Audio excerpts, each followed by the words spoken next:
Hello learners, welcome to chemistry@com for enjoying with great learning. I am रश्मि और आज हम लोग स्टार्ट करेंगे मैटर इन आवर सराउंडिंग का लेक्चर नंबर 4।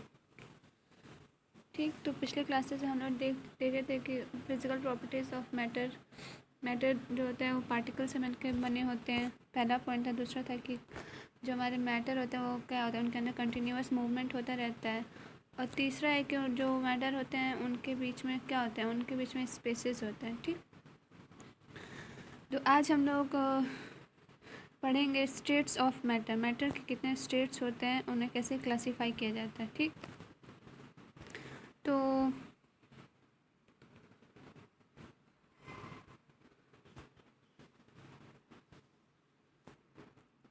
देखिए मैटर जो होता है, matter around us exist in three state क्या है, सॉलिड, लिक्विड एंड गैस।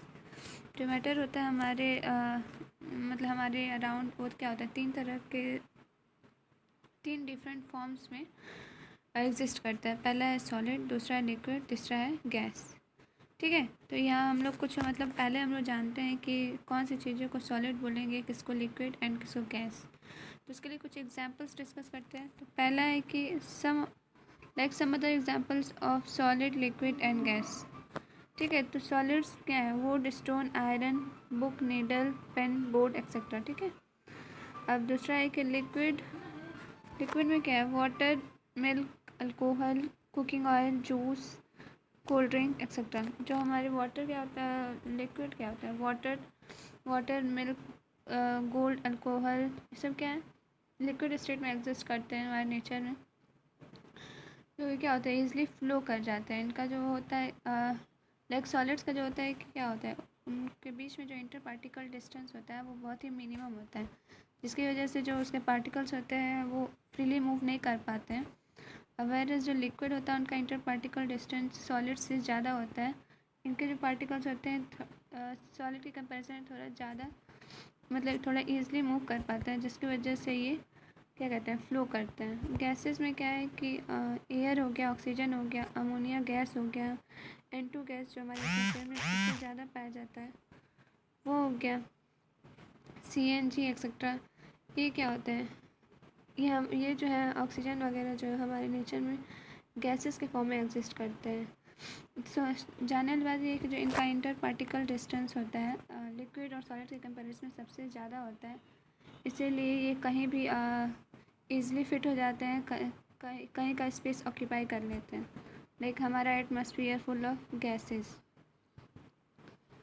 ठीक है, तो अब हम लोग स्टार्ट करते हैं। फर्स्ट स्टेट ऑफ मैटर के बारे में पढ़ते हैं, जो कि क्या है, सॉलिड स्टेट ऑफ मैटर। इसमें कुछ पॉइंट्स हैं वो हम लोग डिस्कस करेंगे। पहला है कि solids have definite shape, size and volume. जो हमारे सॉलिड्स होते हैं उनके पास क्या होता है, डेफिनेट शेप होता है, साइज़ होता है और वॉल्यूम होता है। ये ऑल बिकॉज ऑफ कि क्या है, इनका जो इंटर पार्टिकल डिस्टेंस है वो मिनिमम होता है। इनके जो पार्टिकल्स होते हैं ईजिली मूवेबल नहीं होते हैं, पर ऐसा नहीं है कि वो मूव नहीं करते, वो अपने ही पोजीशन पे कंटिन्यूसली वाइब्रेट करते रहते हैं। ठीक है, जैसे मान लीजिए कि कुछ अगर हम लोग एग्जांपल लें, लाइक अगर हम लोग एक टेबल का एग्जांपल लें, टेबल सॉलिड है, वुडन टेबल। ठीक है, तो अगर हम लोग उसके बारे में डिस्कस करें तो उसका क्या, एक पर्टिकुलर शेप है, साइज़ है उसका, कुछ वॉल्यूम ऑक्यूपाई कर रहा है। ठीक, उसके अंदर का जो इंटर पार्टिकल डिस्टेंस है वो बहुत ही मिनिमम है, एक दूसरे से बंधे हुए हैं। ठीक है, उनके बीच में एक फोर्स ऑफ अट्रैक्शन काम करता है, जो हम लोग पिछले क्लासेस में डिस्कस कर चुके हैं। तो जो इनका inter particular force of attraction होता है वो सबसे ज़्यादा होता है, मैक्सिमम होता है। ठीक, दूसरा है कि due to some inter particle distance and strong force of attraction solids have fixed shape and size, shape, size and volume. ये मैंने पहले ही बता दिया। तीसरा है कि सॉलिड पजेस रिजिडिटी। अब रिजिडिटी क्या होती है ये जानते हैं। तो यहाँ नोट में लिखा हुआ है कि tendency of any substance to maintain its shapes when the external force is applied then that substance is known as rigid. ठीक है, कह रहे हैं कि जो किसी भी सब्सटेंस की टेंडेंसी कि वो अपना शेप मेंटेन रखे जब उस पर कोई एक्सटर्नल फोर्स अप्लाई हो, तो वो सब्सटेंस क्या कहलाएगा, रिजिड। और जो हमारे सॉलिड होते हैं वो रिजिडिटी शो करते हैं। लाइक टेबल है, टेबल पे हम लोग कितना भी फोर्स वगैरह अप्लाई करें वो ब्रेक हो जाएगा, पर अपना शेप कभी चेंज नहीं करेगा। ठीक, तो चौथा है कि solids have high density. High density से क्या मतलब है, मान लीजिए कि कोई गार्डन है, गार्डन में कुछ प्लांट्स दूर दूर लगाए गए हैं, ठीक, और दूसरा गार्डन है जिसमें प्लांट्स क्या है, नज़दीक नज़दीक लगाए गए हैं। तो जिसमें प्लांट्स नज़दीक नज़दीक लगाए गए हैं वो हाईली डेंसर होगा। वैसे ही सॉलिड्स जो होते हैं वो हाई डेंसिटी होती है उनकी in comparison to liquid and gas. इनका जो पार्टिकल का अरेंजमेंट होता है वो बहुत ही क्लोज होता है, जिसकी वजह से जो पार्टिकल्स उनका मूवमेंट ईजिली नहीं होता है। अब हम लोग चलते हैं अपने बुक में और देखते हैं कि बुक में एक एक्टिविटी दी हुई है, वो क्या कहती है। ठीक, तो एक्टिविटी में कह रही है कि जैसे collect the following articles, first pen, book, needle and a piece of wooden stick. तीनों को लाते हैं, फिर इनका एक मतलब एक पेपर पे इनका स्ट्रक्चर इनको स्केचिंग करते हैं। ठीक, पाएंगे कि उनका एक डेफिनेट शेप आ रहा है, डेफिनेट बाउंड्रीज हैं, और उनका अगर शेप है तो कुछ उनका वॉल्यूम भी होगा। कह रहा है कि अगर हम लोग उस पर हैमरिंग करते हैं तो क्या होगा, वो टूट जाएगा पर वो अपना शेप नहीं चेंज करेगा। Are this are capable of diffusing within each other, no, मतलब वो उनका खुद एक दूसरे के अंदर डिफ्यूज़न नहीं होगा। इसके हम मान लीजिए चावल ले लेते हैं और दाल ले लेते हैं, ठीक, कच्चा अनाज ले लेते हैं, और जब इन दोनों को एक दूसरे में मिक्स करेंगे तो क्या 10 दिन बाद एक दूसरे में मिक्स हो जाएगा, डिफ्यूज़ हो जाएगा? नहीं, ऐसा नहीं होता। वो दोनों अपने अपनी शेप, साइज़ और वॉल्यूम को मेंटेन रखते हैं, उन्हें ईजिली सेपरेट किया जा सकता है। अब जब हम दोनों को कंप्रेस करें, like compressing them by applying force, तो पूछ रहा है कि are you able to compress, like अगर हम लोग टेबल लेते हैं, टेबल को दो तरफ से कंप्रेस करते हैं, तो क्या वो कंप्रेस हो जाता है, उसका वॉल्यूम घट जाता है? नहीं, ऐसा नहीं होता है, मीन्स वो अपना वॉल्यूम नहीं घटाता है, तो वो ईजिली कंप्रेसिबल नहीं है।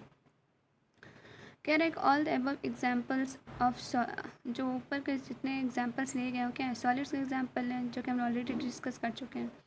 We can observe that all this have definite shape, इनके पास डेफिनेट शेप है, डिस्टिंक्ट बाउंड्रीज है एंड फिक्स्ड वॉल्यूम्स भी हैं। ठीक, दे हैव नेग्लिजिबल कंप्रेसिबिलिटी, और कंप्रेसिबल नहीं होते हैं। Solids have a tendency to maintain their shape when they are subjected to outside force, इसको हम लोग क्या कहते हैं, रिजिडिटी कहते हैं। सॉलिड्स में break under force but it is difficult to change their shape. अभी हमने डिस्कस किया कि अगर टेबल को हम हैमरिंग करते हैं तो क्या हो जाएगा, वो ब्रेक हो जाएगा पर वो अपना शेप नहीं चेंज करेगा। ये सब क्या शो करता है कि वो क्या है, रिजिड है। अब 3 हमारे पास एग्जाम्पल्स हैं, इसको सोचते हैं कि what about a rubber band, can it change its shape on stretching, is it a solid. कह रहे हैं कि रबर बैंड का क्या है, रबर बैंड को हम लोग जब स्ट्रेच करते हैं तो अपना वॉल्यूम चेंज कर देता है, अपना शेप चेंज कर देता है, तो क्या वो एक सॉलिड है? क्योंकि हम लोग तो जानते हैं कि सॉलिड्स का क्या होता है, शेप, साइज़ और वॉल्यूम क्या होता है, डेफिनेट होता है, वो कभी चेंज नहीं होता है। तो यहाँ पे आ जाता है एक केस इलास्टिक सॉलिड्स का, जो हमारे रबर बैंड होते हैं वो इलास्टिक सॉलिड का बिहेवियर शो करते हैं। दूसरा है कि what about sugar and salt, when it kept in a different jar this take the shape of jar, are they are solid? एक बड़ा क्वेश्चन है कि मान लीजिए कि हम लोग शुगर को और सॉल्ट को किसी जार में लेते हैं और वो उसका वॉल्यूम ऑक्यूपाई कर लेता है, तो ये तो केस है कि लिक्विड का, कि लिक्विड को जिस भी कंटेनर में रखें उसका शेप, साइज़ और वॉल्यूम ऑक्यूपाई कर लेता है। तो क्या शुगर और सॉल्ट का क्या केस है, मीन्स उन्हें हम लोग सॉलिड कहेंगे? तो यस, हम लोग उसे सॉलिड कहेंगे क्योंकि जो उनका खुद का जो पार्टिकल्स का साइज़ है और शेप है वो चेंज नहीं हो रहा है, वो मेंटेन है। तो शुगर और सॉल्ट खुद में क्या है, सॉलिड्स हैं। What about a sponge? Is it a solid? Yet we are able to compress it by. Okay, sponge के बारे में कह रहे हैं कि जब हम लोग स्पॉन्ज को कंप्रेस करते हैं तो उसका एयर क्या रहता है, बाहर निकल जाता है और वो कंप्रेस हो जाता है, और जब हम लोग उसको छोड़ते हैं तो एयर फिर उसके अंदर अपना स्पेस ऑक्यूपाई कर लेता है। ये जस्ट बिकॉज ऑफ कि उसमें कुछ हम लोग गैप्स छोड़े होते हैं जिसके अंदर एयर जो होता है वो अपना स्पेस ऑक्यूपाई कर लेता है। इसके हम लोग के आंसर्स स्टेटमेंट्स के फॉर्म में दिए भी हुए हैं कि all the above are solids. A rubber band changes shape under force and it regains the same shape when the force is removed. कह रहा है कि जब हम लोग रबर बैंड होता है वो स्ट्रेच करते हैं तो दूसरा का शेप चेंज हो जाता है, जैसे हम लोग फोर्स को रिमूव करते हैं तो वो अपना शेप ओरिजिनल वाला रिगेन कर लेता है। If excessive force is applied it breaks, हाँ, जब उसमें हम लोग एक्स्ट्रा फोर्स अप्लाई कर लेते हैं, उसकी टेंडेंसी ज़्यादा, तो क्या हो जाता है, वो ब्रेक हो जाता है। तो ये क्या है, सॉलिड्स का एक इम्पॉर्टेंट कैरेक्टरिस्टिक है। दूसरा सॉल्ट और शुगर वाला एग्जाम्पल था, तो इसका आंसर है कि the shape of each individual sugar और सॉल्ट क्रिस्टल्स रिमेन्स फिक्स। तो हमने डिस्कस किया है कि जो उसका अपना खुद के पार्टिकल्स की लंबाई चौड़ाई और उसका जो वॉल्यूम होता है वो फिक्स होता है, वो चेंज नहीं होता है। तो हम लोग किसी भी चीज़ में लें, हाथ में लें, कप में लें, किसी भी चीज़ में लें, वो अपना शेप, साइज़ और वॉल्यूम क्या होते हैं, मेंटेन रखते हैं। आखिरी स्पॉन्ज के बारे में हम लोग डिस्कस कर रहे थे। तो sponge has a minute holes. हमने ऑलरेडी बता दिया है कि जो स्पॉन्ज होता है उसमें हम लोग क्या कहते हैं, बनाते समय उसमें कुछ होल्स छोड़ दिए होते हैं। In which the air is trapped. उसमें एयर क्या होता है, अपना स्पेस ऑक्यूपाई कर लेता है, और जब हम लोग उसको प्रेस करते हैं तो एयर क्या होता है, बाहर निकल जाता है। And we are able to compress it, जिसकी वजह से हम लोग उसको कंप्रेस करने में कामयाब हो जाते हैं। तो ये सारा चीज़ डिस्कशन हमने किसके लिए किया, सॉलिड स्टेट ऑफ मैटर के लिए किया। अब आने वाले लेक्चर्स में हम लोग क्या करेंगे, लिक्विड स्टेट्स के बारे में डिस्कस करेंगे और गैसेस स्टेट के बारे में। फिर फर्दर हम लोग क्या करेंगे इस चैप्टर में और आगे प्रोसीड करेंगे। तब तक के लिए stay tune, thanks for watching and please like, share and subscribe my channel for the next upcoming videos.